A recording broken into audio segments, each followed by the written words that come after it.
নমস্কার বন্ধুরা, তোমরাও কি চাও আমার মতো বাড়িতেই সাবান বানিয়ে নিতে? বানানো কিন্তু ভীষণ সহজ। চলো ঝটপট দেখে নাও। আমি এখানে নিয়েছি সোপ মোল্ড, এটা আমি অনলাইন অর্ডার দিয়ে দিয়েছিলাম। নিয়েছি তাজা অ্যালোভেরা, এটা আমার বাড়িতেই লাগানো ছিল। দুটো ভিটামিন ই ক্যাপসুল নিয়েছি নিম পাতা, তাজা নিম পাতা গাছ থেকে পেড়ে ভালো করে ধুয়ে নিয়েছি। আমি নিয়েছি গোলাপ জল, এখানে নিয়েছি অল্প গ্লিসারিন আর নারকেলের তেল। এই সোপ মোল্ডটা নিয়েছি, এটা আমি অনলাইন অর্ডার দিয়ে দিয়েছিলাম। তোমরা চাইলে কাঁচের বাটি বা স্টিলের বাটিতেও বানাতে পারো।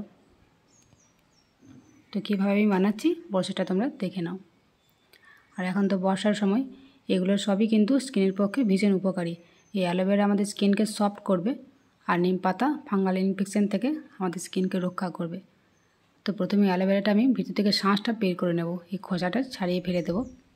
ভেতরে যে শাঁসটা রয়েছে ওটাকে বের করে নিতে হবে। একটা চাকুর সাহায্যে আমি বের করে নিয়েছি পিস পিস করে। তোমরা যেমন সাবান বানাবে সেরকম নিয়ে নেবে পরিমাণটা।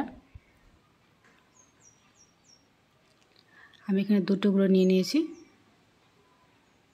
দেখো এইভাবে শাঁসটা বের করে নিতে হবে।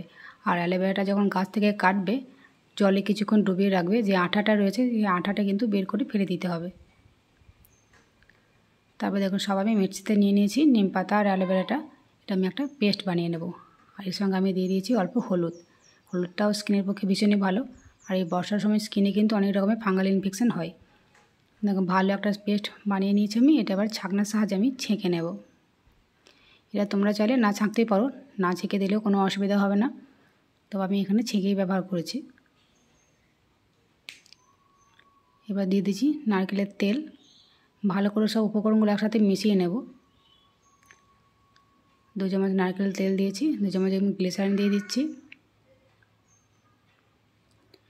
গোলাপ জল দিয়ে দেবো, এটা সেন্টের জন্য। আর এই সব উপকরণ কিন্তু স্কিনের পক্ষে ভীষণই উপকারী। এবার ভিটামিন ই ক্যাপসুলটা দিয়ে দিলাম। এটা একটু কেটে নিয়ে ভিতর থেকে বের করে দিতে হবে। দেখো যে অয়েলটা রয়েছে না, এটা কিন্তু স্কিনের পক্ষে ভীষণ উপকারী। এই সাবানটা কিন্তু তোমরা মুখেও ব্যবহার করতে পারবে, কোনো অসুবিধা হবে না। আমার যতটা পরিমাণ লাগবে আমি ততটাই কেটে নিচ্ছি। ছোট ছোট পিস করে আমি কেটে নিলাম, যাতে গলাতে ভালো হয়, সহজে গলিয়ে নেওয়া যায়। দেখো একদম ছোট ছোট পিস করে কেটে নিয়েছি। একটা পাত্রে আমি জল ফুটতে দিয়ে দিয়েছি। দেখো জলটা আমার ফুটে গেছে। এবার আমি একটা পাত্র বসিয়ে দিলাম, তার মধ্যে এই সব মোলটা আমি দিয়ে দেব। ডাইরেক্ট গলালে কি হয়, অনেক সময় পুড়ে যেতে পারে, তাই এইভাবে জলের উপর বসিয়ে ফুটিয়ে নেওয়াই ভালো।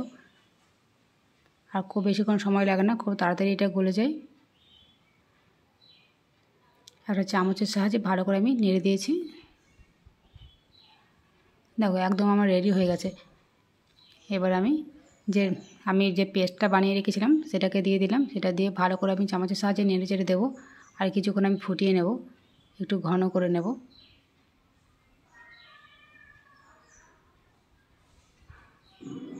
এবার দিয়ে দিলাম আমি অল্প একটু মধু।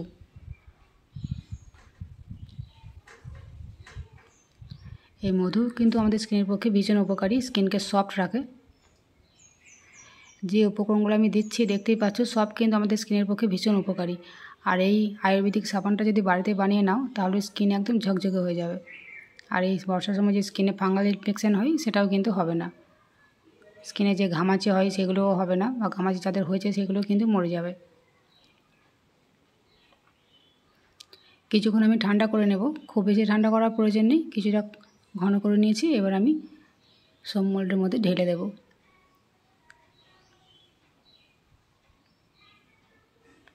এটা যদি একদম ঠান্ডা করে নাও তাহলে কিন্তু সাবান জমে যাবে, তাই একটু গরম থাকতে থাকতেই ঢালতে হবে। দেখো আমার সবগুলো কভার হয়নি, তো 5টা ফুল হয়েছে আর একটা হাফ হয়েছে। এগুলো আমি 5 থেকে 6 ঘন্টা জমিয়ে রেখেছিলাম। 5 থেকে 6 ঘন্টা পর এটা একদম শক্ত হয়ে গেছে। যেহেতু অ্যালোভেরা দেওয়া আছে তো খুব হার্ড এটা হবে না, তবে বেশ ভালো হয়েছে। আমি এটা ব্যবহার করছি, খুবই সুন্দর। তোমরা চাইলে এভাবে সহজেই বানিয়ে নিতে পারো।